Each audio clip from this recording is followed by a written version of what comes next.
이번에 소개해드릴 영화는 외파리 속편 돌아온 외파리입니다. 원제는 독비도 왕이고요. Return of the One-Armed Swordsman 1969년 작품입니다. 감독은 장철이고요. 왕우, 초교, 전풍, 곡봉, 유가영, 진성 등이 출연합니다.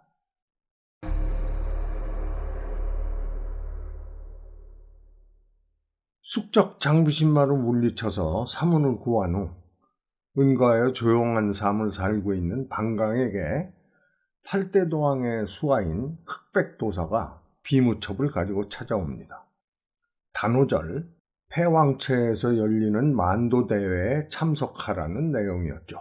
방강은 대수롭지 않게 생각하여 거절하지만 그의 처 소만은 혹시라도 그가 다시 강호에 나갈까 걱정을 합니다.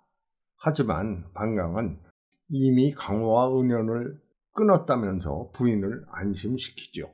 흑백도사가 돌아간 직후 조양도의 장문 노룡이 두 아들을 데리고 방강을 찾아옵니다. 8대 동왕이라는 신진 고수들이 세력을 이루어 무림을 장악하려 하니 도와달라는 것입니다. 그러나 방강은 이 역시 거절합니다. 8대 동왕은 상대할 자가 없다는 무상왕을 비롯하여 괴력을 지닌 대력왕, 삿을 달린 낫을 쓰는 통비왕, 칼날이 달린 윤을 쓰는 전륜왕, 칼에서 동무 등 암기가 발사되는 동령왕, 하늘에 몸을 숨긴다는 천둔왕, 땅속에 숨는다는 지장왕, 그리고 1000개의 손을 가진 듯 단검 던지기를 특기로 하는 천수왕 등 8명으로 무림을 제패하기 위해 손을 잡은 사파의 신진 고수들이었습니다. 단오절, 패왕체의 만도대회, 팔도대왕은 비물을 빙자한 일방적 사륙을 벌여 수많은 무림인을 살해하고 살아남은 사람들은 감옥에 가둡니다. 그리고 그들의 가족과 동료에게 배첩을 보냅니다. 인지를 구하고 싶으면 스스로 오른팔을 잘라 가지고 오라는 것이었죠. 무림인에게 오른팔을 자르라는 것은 결국 다시는 칼을 들지 않겠다는 맹세를 하라는 것이나 다름이 없었습니다.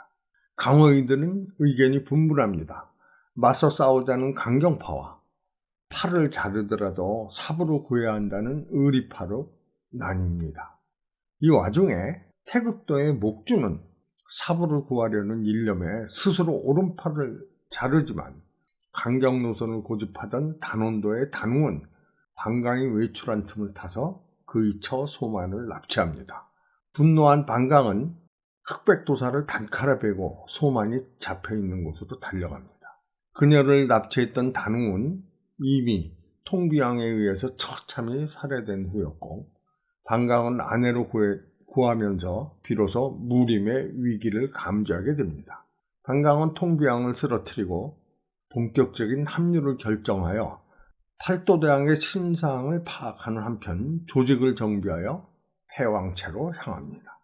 산길을 지나던 일행은 한 여인이 수상한 인물에게 쫓기는 광경을 보게 됩니다.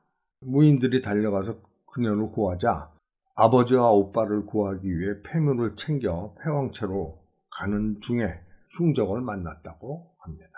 하지만 그녀의 정체는 바로 단검 던지기의 명수인 천수왕이었습니다. 그녀는 방강의 침소까지 들어오지만 결국 정체가 발각되어 단칼에 숨이 끊어지고 맙니다. 백도의 무사들은 그녀가 연락을 취해 매복하고 있던 천둔왕을 물리치고 이어 동룡왕도 한 칼에 쓰러뜨립니다. 방강 일행은 또한 중림에 숨어있던 지장왕과 혈투를 벌여서 그 역시 고원으로 만들죠.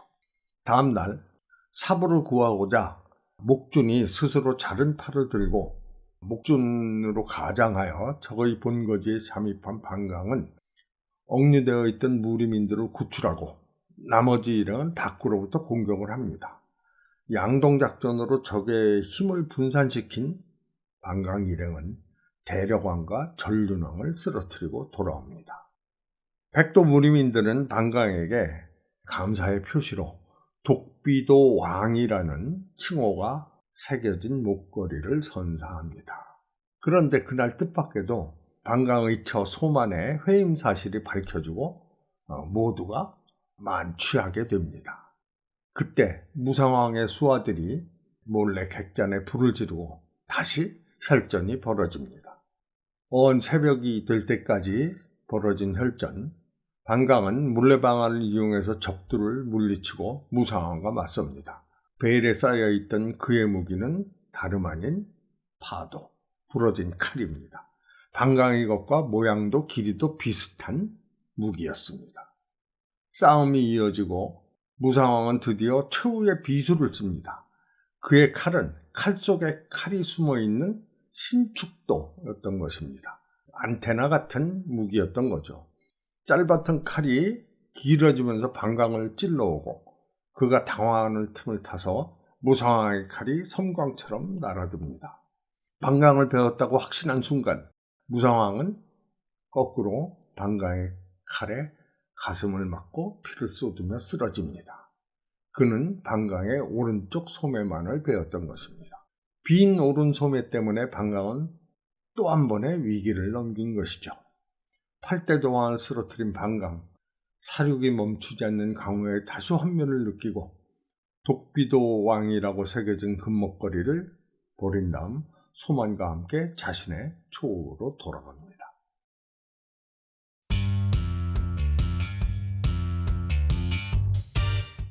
8가지 다른 무기, 현란한 액션, 무협영화의 수준을 한 단계 끌어올렸다고 할 수 있는 쇼브라더스와 장철의 영화입니다. 전쟁물을 제외하고는 아마 가장 많은 사륙이 벌어지는 작품일 듯합니다. 처음부터 끝까지 화면은 붉게 물들어 있고 제작비의 몇 프로가 인조 피를 사는 데 쓰였다는 뒷말이 있을 정도입니다. 특이한 것은 전편 의례사나이 외파리에서 반강의 사부를 맡았던 전풍이 악역인 무상왕으로 등장한다는 겁니다. 배우의 얼굴을 기억하는 사람들은 기분이 좀 묘할 겁니다. 사슬낫을 쓰는 통비왕은 유가랑, 또 칼날이 달린 윤을 쓰는 전륜왕은 당가, 하늘에 몸을 숨긴다는 천둔왕은 원상인, 역시 어려운 무기나 기술을 사용하는 역할들은 다 무술 감독들이 맡아 출연했습니다.